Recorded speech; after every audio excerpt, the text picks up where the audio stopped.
এদিকে মিটফোর্ড এলাকায় নির্মম হত্যার ঘটনার প্রতিবাদে দেশজুড়ে বিক্ষোভে নেমেছে শিক্ষার্থী ও ব্যবসায়ীরা। নৃশংস এই হত্যাকাণ্ডে দ্রুত বিচারের দাবি জানিয়েছেন তারা। প্রতিনিধিদের পাঠানো তথ্য ছবিতে আরো জানাচ্ছেন সিরাজুম শুভ। রাজধানীতে আভ্যন্তরীণ কোন্দলে ভাঙারি ব্যবসায়ী সোহাগ খুনের ঘটনায় ফুঁসে উঠেছে দেশের শিক্ষার্থী ও ব্যবসায়ী মহল। ঘটনার প্রতিবাদে রাস্তায় নেমেছে রংপুরের সাধারণ শিক্ষার্থীরা। অপরাধীদের সর্বোচ্চ বিচারের দাবি জানিয়েছেন তারা। এক স্বৈরাচার আমরা পতন করছি, আরেক স্বৈরাচার নতুনভাবে আমাদের উপর চেপে যাচ্ছে। আমরা যে চাঁদাবাজির বিপক্ষে, সন্ত্রাসীর বিপক্ষে, এটিকে দেখানোর জন্য আমরা আজকে রংপুরের রাজপথে নেমেছি সাধারণ শিক্ষার্থীরা। নির্মম এই হত্যার প্রতিবাদে নরসিংদীতে বিভিন্ন রাজনৈতিক সংগঠনের বিক্ষোভ মিছিল হয়েছে।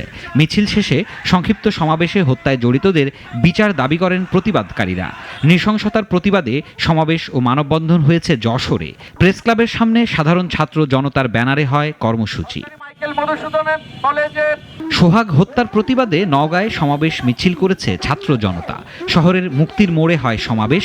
হত্যার এ ঘটনার প্রতিবাদে সিরাজগঞ্জেও বিক্ষোভ মিছিল করেছে শিক্ষার্থীরা।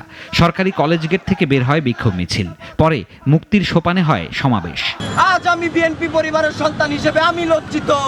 আমি গর্ব করে বলতে পারছি না আমি ভবিষ্যতে ছাত্র দল করব। এই হত্যাকাণ্ডের দ্রুত আইনের আওতায় এনে বিচার নিশ্চিত করতে হবে। প্রশাসনের কাছে কোনো রকমের অনুরোধ নয়, দাবি জানাতে এসেছি।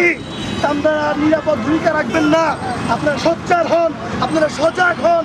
ব্যবসায়ী হত্যার প্রতিবাদে নেত্রকোনায় দি ভয়েস নেত্রকোনা ব্যানারে বিক্ষোভ মিছিল ও প্রতিবাদ সভা করেছে শিক্ষার্থীরা। জেলা প্রেস ক্লাবে হয় সমাবেশ। জামালপুরেও শিক্ষার্থীদের বিক্ষোভ মিছিল হয়েছে। 5 রাস্তা মোড়ে সমাবেশ করে সরকারি আশেক মাহমুদ কলেজের শিক্ষার্থীরা। ব্যবসায়ী হত্যার ঘটনায় মৌলভীবাজারে প্রতিবাদ মিছিল করেছে ছাত্র জনতা।